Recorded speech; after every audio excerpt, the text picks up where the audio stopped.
news. Now, the deep state, they are backed into a corner, and they're trying to control everything they possibly can through social media. Now, they understand that social media is very powerful. There are certain voices on social media that are pushing the truth. They have a huge amount of followers, and they're very nervous and afraid about this. And this is why they've been bringing certain channels down, because as you know, the midterms are coming up.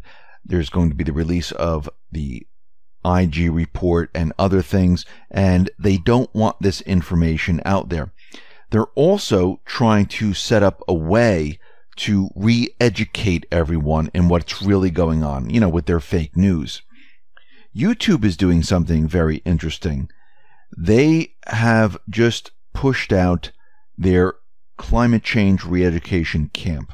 Now, once again, Trump came in and canceled the climate change thing with France and other nations, and the deep state, they don't like this. Remember, they were using climate change for a specific agenda.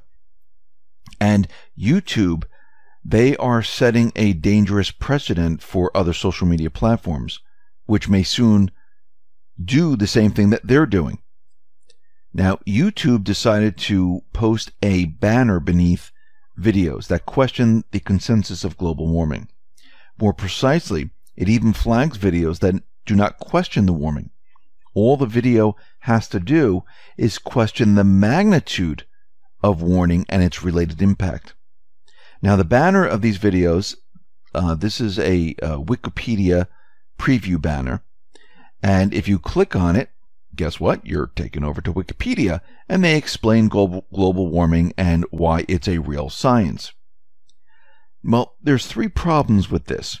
First, YouTube has made itself now the authority on climate change, saying this is where you need to look for the real information.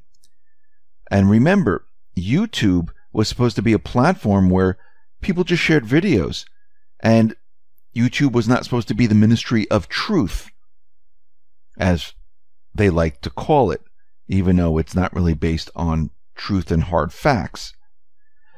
Second, YouTube's classification of videos from skeptics, they are labeled as conspiracy videos or hoax videos. Well, this is a mockery of traditional scientific methodology. Some of the videos, well, they go through testing hypothesis with empirical evidence, which validates or invalidates them in a fundamental way. And they're not conspiracy theories. They're showing you step by step how they came out with their answer to the problem. And of course, all they do is send you over to Wikipedia. They don't care about that. And I remember going back where during the Obama administration, during the hearings, they were saying that global warming, or they'd change it then to climate change, this is it. The science is settled. Well, science is never settled. Science keeps evolving. You should be able to take what they've given you and recreate it over and over and over. And if you can't do that, and if they won't give you the data to do this, there's a major problem. Third, the Wikipedia banner leads users to the Wikipedia page on global warming, which is nothing but a one-sided, heavily moderated propaganda page.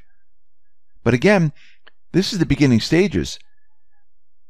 What they're going to try to do next is anyone that is speaking, opposite of what the corporate media is speaking, they're going to start putting banners under those videos saying, nope, this is from the New York Times, or this is from CNN, this is from, MSNBC. So this is wrong. And you can see this is just the beginning stages here. We see that 300 news outlets, they're out there publishing editorials blasting Trump's dirty war on the press. Now, this came from the New York Times headline on February 17, 2017. Trump calls the news media the enemy of the American people. And when you read this, you say, oh my God, the news media is the enemy of the American people? But this is not what Trump said in his tweet. Actually, what the New York Times did was they left out a word. Trump actually said the fake news media failing at New York Times, NBC News, ABC, CBS, CNN is not my enemy. It is the enemy of the American people. So the New York Times changed this to Trump calls the news media, but that's not what he said. He said the fake news media, and the New York Times went ahead and changed it to the news media. So already they're fake news. So we can see there's a very big difference in this. So with this one piece purportedly about how Trump called all the America's media the enemy, the Times did exactly what Trump was complaining about. They omitted a few words, spun the story into something completely different, and proved Trump absolutely right. And then what happened? Well, more than 300 newspapers across the U.S. ran anti-Trump editorials in an effort coordinated by the Boston Globe. So this is just unbelievable. Now, the Globe wrote the following. I'm not going to read everything. I'll just read a portion of it.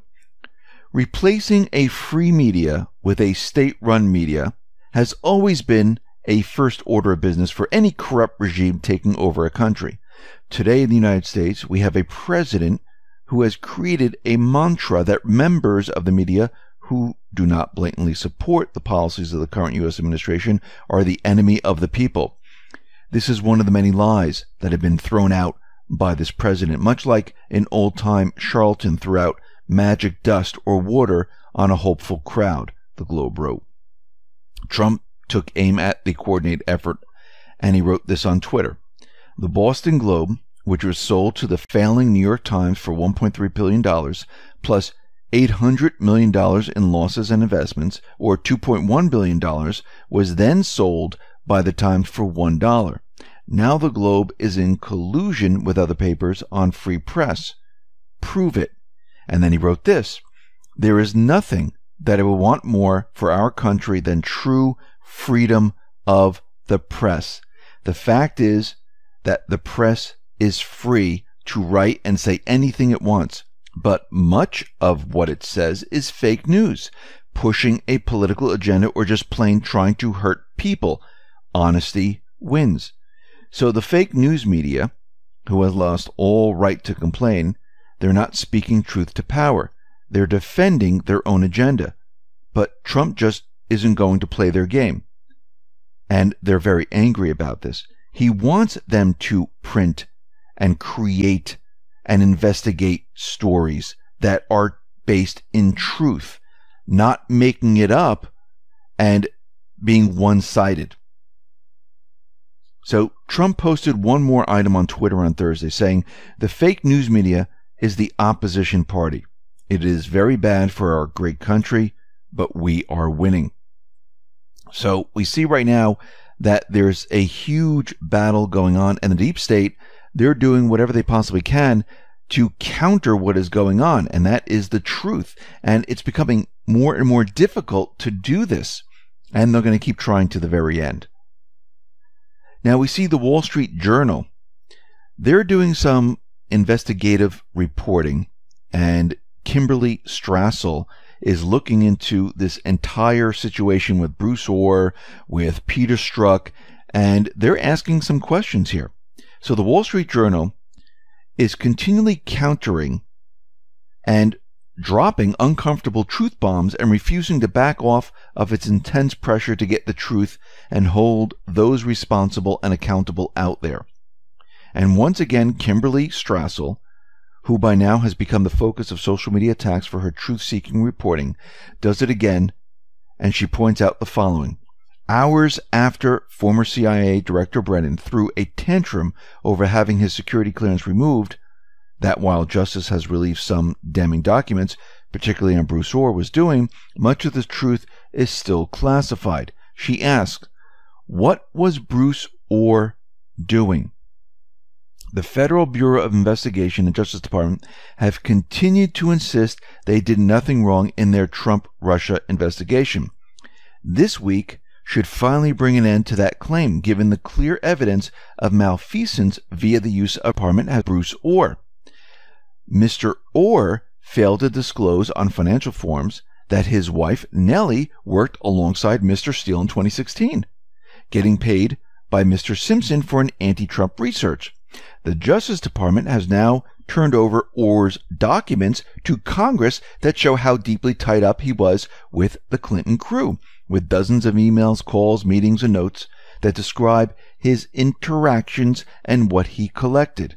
Mr. Orr's conduct is itself deeply troubling. He was acting as a witness via FBI interviews in a case being overseen by a Justice Department in which he held a very senior position. He appears to have concealed this role from at least some superiors, since Deputy Attorney General Rod Rosenstein testified that he'd been unaware of Mr. Orr's intermediary status. But it raises at least two further crucial questions. First, who authorized or knew about this improper procedure? Mr. Strzok seems to be in the thick of it, having admitted to Congress interactions with Mr. Orr at the end of 2016. And while Mr. Rosenstein disclaims knowledge, Mr. Orr's direct supervisor at the time was the previous Deputy Attorney General Sally Yates, who else in former FBI Director Jim Comey's inner circle and at the Obama Justice Department nodded at the FBI's backdoor interaction with a sacked source and Clinton operative. Second, did the FBI continue to submit Steele or Simpson-sourced information to the FISA court, having informed the court in later applications that it had fired Mr. Steele? The FBI would have had no business continuing to use any Steele information laundered through an intermediary. So now the corporate media, parts of the corporate media, not all of it, some investigative reporters, they are asking these questions because it's not making sense. Let's move on and update on what's going on with this New Mexico compound. Now, we know that these individuals are connected. Higher-ups have come down and said, listen, let these people go. This was an operation. And just like every other operation that we've seen with false flags, what do they do when they want to cover up what was going on in that area? They destroy it. New Mexico authorities have executed a court order to destroy the New Mexico compound. Now, why would they do this? I mean, think about this for a second. Why would they go ahead and destroy it right after Bacchus allowed 4 out of 5 alleged Muslim extremists free on a 20,000 signature bond, which means they didn't have to pay, which makes no sense. And we know one of these individuals was an illegal immigrant. And we know the word came down from higher up. Let's destroy it, hide all the evidence, let these people go. No one will know anything. That's exactly what it looks like right now. Let's get into some of the Q posts right now. We have quite a bit of them to go through here. Post 1905, August 16th. Anyone have problems with their Xbox Live account shortly after the drop yesterday? Brackets, bold, purge. How many coincidences before mathematically impossible? So this was a cleanup following Q's post about the deep state using Xbox Live for comms. And what's very strange is that after that Q400 plane crashed and things like that, or maybe it didn't crash, all of a sudden the Flight Simulator X Steam Edition went on sale. Now that is really strange to have this go on sale right after this incident. It's kind of crazy. Let's move on to post 1906, August 16th, and Adam put up, Xbox Live is down right now. And down below that said, for anyone questioning if this happened or not. Post 1907 put up a United States of America map, a heat map of what is going on here, where everything was down, all the Xbox Live connections were down, and this was on August 15th, which was Wednesday. Q said, nothing to see here. Drops equate to reaction. Action. Q. Post 1908. Ask yourself simple questions. If Eric Snowden was trying to travel to UIO from Hong Kong, and I think that's Ecuador from Hong Kong, why would he route through Russia? How many direct flights per day from Hong Kong to Ecuador? If what if Russia was the original target? Ask yourself, would you not want to be at your preferred destination prior to going public? Logical thinking. Well, the final intended destination for Edward Snowden was obviously Russia. And this Annan put up a response to all of this. And let me read this to you. So I guess it looks like some iteration of Q has been coordinating with Ruskies for some time now. For years, for all of his faults, it does appear that Putin hates pedo-Satanists. So now it appears that Putin has been a hidden ally and probably fed the fake dossier to steal. That is probably why Hussein, Hillary Rodham Clinton, felt so confident in getting it sent out. Trump was probably cracking up looking at the first draft of the dossier, just knowing these stupid people would just lap it up. And now the cabal is pissed because Trump-Putin played them. They thought they'd be taking Trump-Putin down with Russia narrative. But like everything else, they were wrong and stupid. And then it said edit.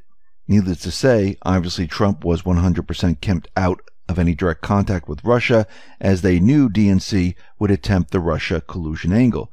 The cabal knows they were played and assumed Trump had to be directly coordinated on this, but Q kept him 100% safe and legal. It's got to burn so bad to be beaten by those playing by the rules when you have cheated every step of the way. Post 1909. And Annan repeated what was said before. Anyone having problems with their Xbox also put up, we have it all. The right people have the information. Then down below also included text, emails, drafts, everything that Q said before, this individual put back up, and Q said, nothing to see here, Q. So we move on to post 1910. And there's a picture of a key, looks like a crest, with a torch and a lightning bolt. And Q says, what happens if FISA fails or signers cannot be trusted? Who signed the CP FISA? How do you keep something secure and safeguarded when those at the top of ABC departments are corrupt and being removed? Gave two links, Army, INSOCOM, and INSOCOM.Army Military, Patriots one and all. Just to be clear, that means Carter Page FISA, CP FISA, who signed it. So basically what Q is saying here is that if you have all these departments corrupt and they're being removed, how do you get anything done? You need something of your own. And I believe this is why Q is pointing us to these two links, saying we have our own intelligence that we are using, and it looks like it's military intelligence. 1911. And Annan put up, never have I been so proud to be an Army soldier, hoo-ha. And Annan put up, so, aha, Q, you now have half the board thinking ES is Eric Schmidt, and the other half thinking ES is Edward Snowden. Please confirm which. Q wrote back, hoo-ha soldier, thank you for your service, God bless Q. And then Q continued on, it should be clear in the context ES equals Snowden. It should be clear based on previous drop, Gamecom's why Eric Snowden was included. It should be clear that ES was used in both Google and at Snowden drops to establish a link. Q. Let's move on to post 1912. Q put up a Twitter link of Comey, something Comey said. Q says line 4, email, Gmail, 12.916, untethered to department standards, concerned dedicated resource in place are not adequate to shelter against the PDB in which several agencies contribute. Will you stand tall or cover? Resist OP will not provide enough public support for cover. Smile for the camera. Patriots are in control. And you can see, and I'll read what Comey said in the link that Q put up there. Once again, this president is sending a message that he will punish people who disagree with him and reward those who praise him. In a democracy, security clearances should not be used as pawns in a petty political game to distract voters from even bigger problems. This president befriends and praises despots and dictators like Putin and Kim Jong-un.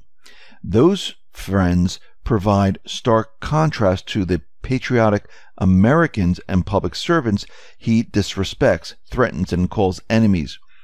A war hero like John McCain, members of our country free press, and devoted public servants like John Brennan, American voters must not shrug off or be distracted from the terrible behaviors of this president who lies to the American people every day, encourages racism, is a misogynist, and always puts his own interests above those of the United States of America.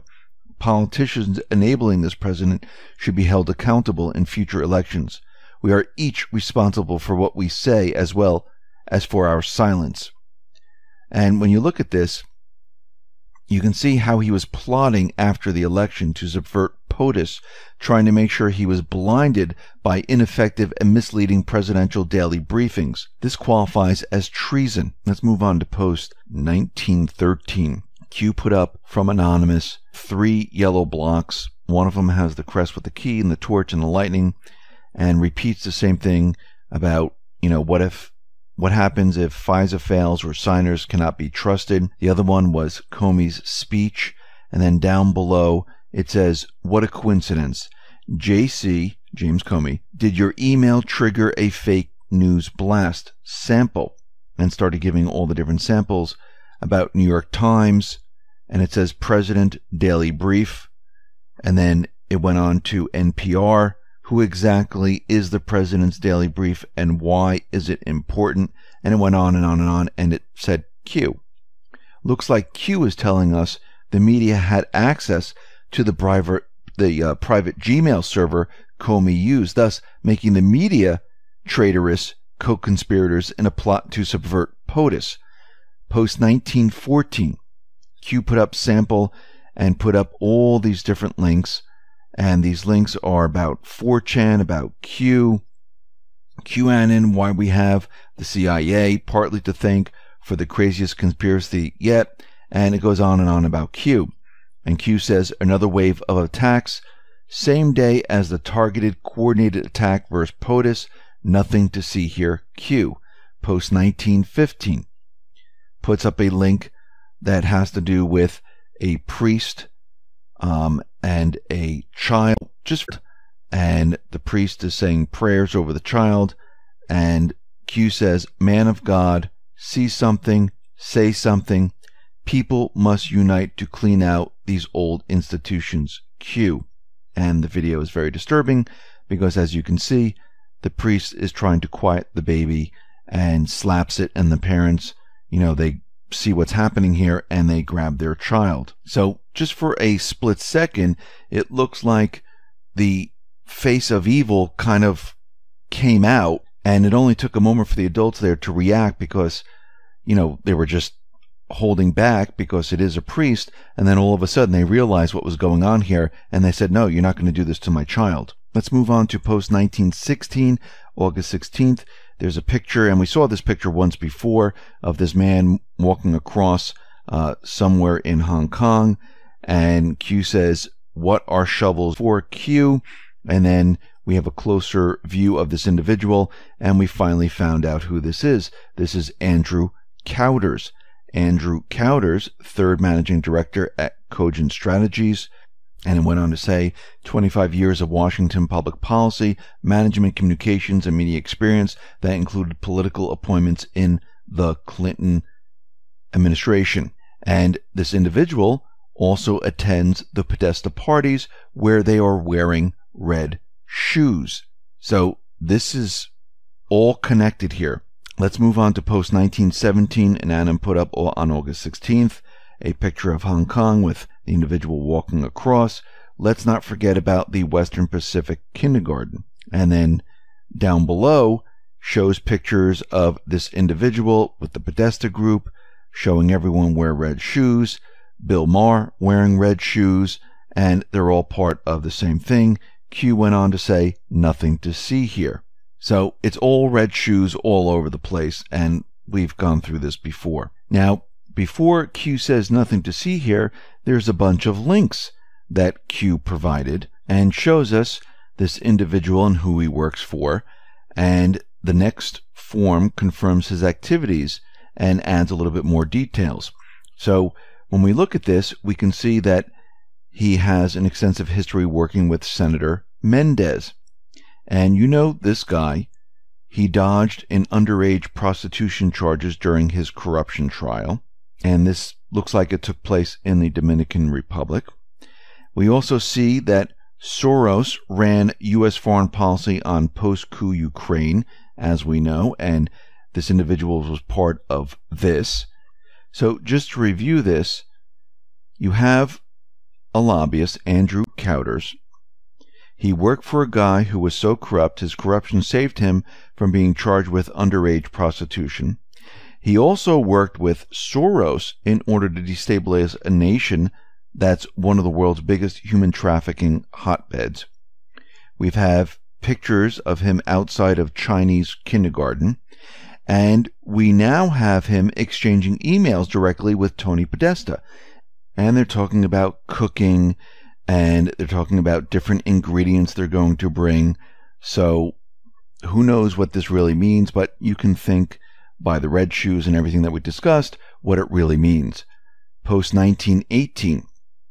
Q puts up the pictures of the red shoes, all the links, nothing to see here, and Q says, remember, conspiracy friends, LARPs have access to a full stock of original surveillance photos.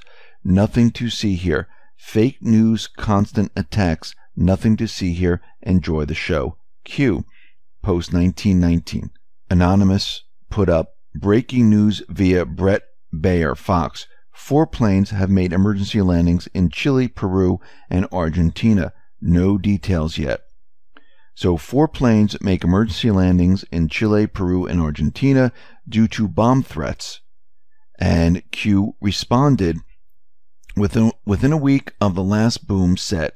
What a coincidence. Remember Southwest? Remember Texas? 4. Boom, boom, boom, boom.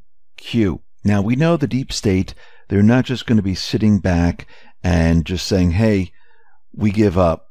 They're going to try all different types of events, all different type of false flags. And we know these are going to grow in size as time goes on. And Q knew it was going to cause some kind of response. And remember the hunters becoming the hunted? So these individuals are being hunted, and they're trying to do whatever they possibly can to blame all of this on Q, on everything like this. So they're trying to change the entire narrative. Post 1920.